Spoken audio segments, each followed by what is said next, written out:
Hello and welcome to Ellroy Reads. You are joining us on a rather dreary English morning here, and I figure what better time or place than to talk about By Reason of Insanity, which is a book about marriage. Sorry, it's a book about serial killers. Yes, By Reason of Insanity by Shane Stevens. So, the basic thrust of every episode of Ellroy Reads is that every week I look at a book that was a huge influence to James Ellroy in his writing, in his thinking, in his professional development as a writer. And By Reason of Insanity was a huge book in its day in 1979. And it's been somewhat eclipsed since because 2 years later, Thomas Harris's Red Dragon, which we've covered on an earlier episode, became the eminent serial killer novel of the generation, and it introduced Dr. Hannibal, the Cannibal Lecter, to the world, started a franchise. By Reason of Insanity kind of just slipped away, but it's remained in print. It's an important book, and it dealt with a lot of the themes of Red Dragon um, earlier, and in a much more fun and engaging way, actually, than the rather dry academic writing of Thomas Harris. So I should start by trying to tell you something about Shane Stevens, but that's actually a difficult task. The author of By Reason of Insanity is one of the most enigmatic figures in American genre writing, and that's saying something. In researching this episode, I've been greatly helped by an online essay by Chad Eagleton, who is perhaps the only Shane Stevens expert out there. So Shane Stevens was born anytime between 1937 and 1941. He consistently changed the date of his birth, presumably in an effort to sound younger, to be the kind of radical revolutionary figure, which goes better with youth than it does with age. He was definitely a man of the left. He was brought up in predominantly black neighborhoods of New York in Harlem and Hell's Kitchen, and friends of Shane at the time said that he actually kind of behaved as even though he's a white man himself, he behaved as a slightly exaggerated caricature of a black man with a kind of jive speak and mannerisms, because he would often rail against the racist white supremacist system as he saw it of the United States. He claimed to have done prison time in Mexico and San Francisco, although there's no record of him of that has ever been dug up. By Reason of Insanity was his fourth novel. It seems like he'd been building up his career bit by bit in the kind of horror crime genre, and By Reason of Insanity, he hit the jackpot. He was paid $100,000 advance by Simon and Schuster. Now the plot is very, very similar to many of the great themes of Ellroy's work, and as I explain it to you, you might just want to just tick off everything I say that you've probably heard somewhere, either in an Ellroy interview or in an Ellroy novel. And you may have already realized that the Shane Stevens' love of jive speak and hipster toy is very Ellrovian in itself. But okay, so get a load of this plot. By Reason of Insanity is about a man called Tom Bishop who believes he is the son of Carol Chessman, the kidnapper and it probably was racist, the kidnapper and rapist who was executed in 1960 for his crimes through an application of the Little Limburg law. It was a controversial execution in its day because there was no murder. There are details here about the Chessman execution, which I don't know if they were, some of them I have looked up and are accurate, that Chessman, for instance, managed to delay his execution for 12 years. He became a cause célèbre, he became an author, he became quite savvy at using the legal system to keep himself alive and using delays. And it's only because the secretary misdialed a number that he was eventually executed, because he'd actually won a final last-minute reprieve. Unfortunately, a slight communication error meant that he died anyway. So how Bishop thinks he's the son of Chessman is this. Chessman was known as a red light bandit. He used a red light to trick drivers into thinking that he was a police officer in a police vehicle, usually in secluded areas in Los Angeles and lovers' lanes, places like that. He would then lock the man in the boot of the car. He would rape the woman. And we begin with one such attack. And we learn subsequently that the woman has fallen pregnant. Her husband is most likely infertile. The woman, although she doesn't recognize her attacker while it's taking place, when it all blows up in the news, she's like, that's the man who raped me. And subsequently, Thomas Bishop, the child who is born out of the sex attack, has a miserable childhood with his mother, who's a very, very abusive woman, and he actually kills her when he's a mere 10 years old.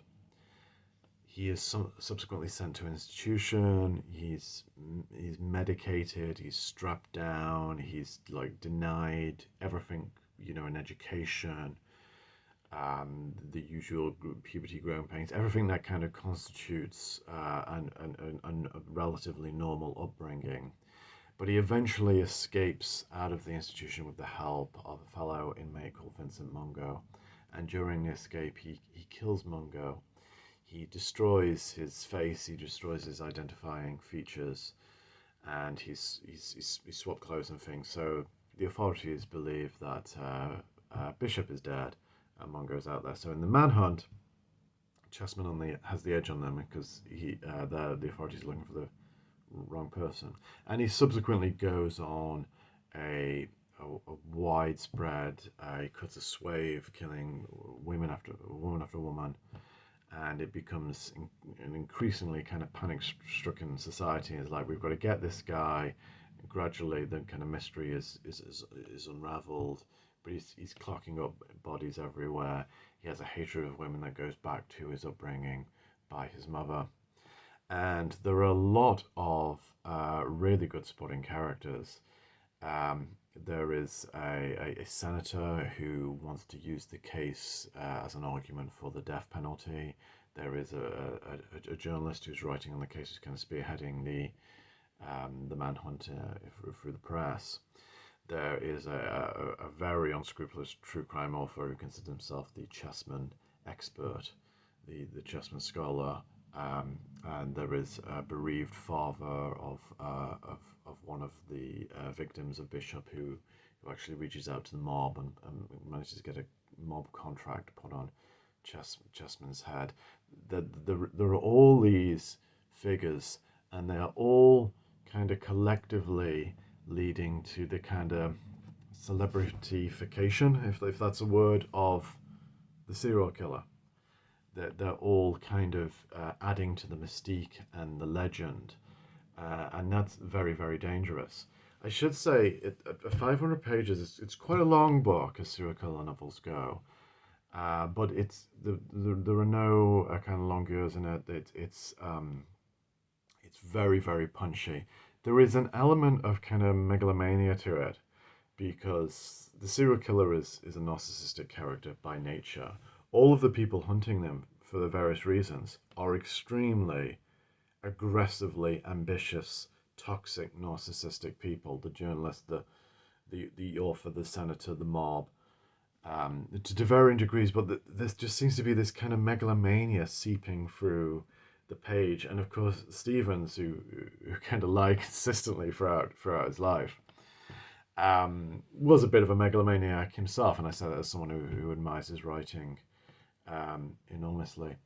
So it all leads up to a really thrilling novel, which is just bang on the money about, and actually ahead of its time, and a lot of its commentary and critique of the serial killer craze and the way it tends to exploit victims. It tends to be gratuitous about the crimes, and it tends to turn the serial killers into legends. As has happened to the fictional Hannibal Lecter, who starts as a marginal character at the beginning of the franchise, and you end up rooting for him. He's the hero, de facto hero, at the end of the franchise. It's all extremely fascinating and gripping and on the money, as good commentary, as good debate about the death penalty. It's the story takes place. Brings in the Watergate. It kind of brings in the committee to re-elect the president. How does Stevens get that in a serial killer novel? Well, read it and find out. He does it. It brings in the moratorium on capital punishment when the Supreme Court ruled that it was a cruel and unusual punishment. It brings in a lot of really gripping and fascinating history. Sadly, for some of the reasons I've described, Stevens has gone out of fashion and out of print, although by reason of insanity, it's still fairly easy to find. This is by the Chicago Review, this reprint. Um, and one of the authors who've managed to, in addition to Ellroy, who's mentioned him a few times, one of the authors who has really praised Shane Stevens is Stephen King, who in the afterword of his novel The Dark Backward praised three of Stevens' novels as masterpieces, including this one, and said that he borrowed a name from another novel and said that he was just a genius writer of the kind of horror thriller, horror detective mashup, which is quite a rare genre back then. It's more popular now with authors like Mo Hader. And now, as I've described this, I guess gave you a little task. I wanted you to list things, to put my teacher hat on. I wanted you to list things that you recognized from Ellroy's work. So now, the next time you read Killer on the Road, read Ellroy's Killer on the Road after you've read By Reason of Insanity, and you find the boy who kills his mother. You find like a big manhunt across the United States while the guy's killing people along the way. You find these Freudian explanations as to why some serial killers kill blondes, brunettes, why do men kill women, and that sort of thing. And you find the same sort of celebrity status obsession with the serial killer. Ellroy's using kind of different techniques. He's using kind of newspaper cuttings, which he's actually written himself, and FBI documents that, again, he's written himself, that are inserted into the text. But you find a huge amount of material which I wouldn't say it's derivative. I would say it's inspired by this book, By Reason of Insanity. So, dear reader, I'm not just recommending this to Ellroy readers. I'm telling Ellroy readers that you need to read By Reason of Insanity by Shane Stevens. It is an absolutely fabulous book. And indeed, if Shane Stevens wasn't so enigmatic, in one sense, the Enigma reminds me of Ellroy because he built up his persona. But Ellroy built up his persona, the Demon Dog persona, through frequent publicity, through a kind of energetic approach to the media, which was kind of like camera friendly, but also a little bit aggressive, a little bit entertaining, a little bit edgy, a little bit sexy. Whereas Shane Stevens built up his mystique by not doing any interviews at all. And when he did give out information, it would be in like author bios or dust jackets and notes, that sort of thing. And that information wasn't as valid as Chad Eagleton has found out. He was an enigmatic character in real life. In Eagleton's essay on Shane Stevens, which is pretty easy to find on the web, he says he spoke to 10 people who knew him really well.